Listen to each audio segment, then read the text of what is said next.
నీ సిచ్యువేషన్ తెలుసు నాకు జిలా, కానీ నువ్వు చేసే పని నాకు అర్థం కావటం. నీకు తెలుసు కదా, నా చాలా తెలుసు కదా నేను ఎంత కష్టపడుతున్నానో. నువ్వు అలా చేయొచ్చు. నువ్వు చెప్పు. ఏదైనా ఉంటే బయట లైవ్లో చూసుకునేదైనా ఉంటే నువ్వు అసలు మాట్లాడబాకని చెప్పాను కదా. నువ్వు నాతో మాట్లాడు, నువ్వు నాతో కామెంట్ పెట్టు, నేను నీకు రిప్లై ఇస్తాను. ఎన్నిసార్లు చెప్పానా? నువ్వు అధికారం ఉంది కాబట్టి, కంటే అధికారం ఉన్న వాళ్ళకి అన్నీ తీసి పడేస్తే ఎలాగా? ఆ అధికారం కొంచెం ఎక్స్ప్రెస్ అయినా ఇవ్వాలి కదా.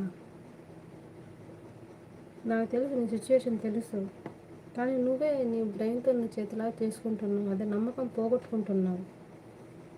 ఎవరి మీద కోపం ఎక్కడ చూపిస్తానన్నది అలాగా అక్కడ ఎక్కడో నీ కోపం నా లైవ్లో వచ్చి చూపిస్తున్నావు నువ్వు వచ్చేసి.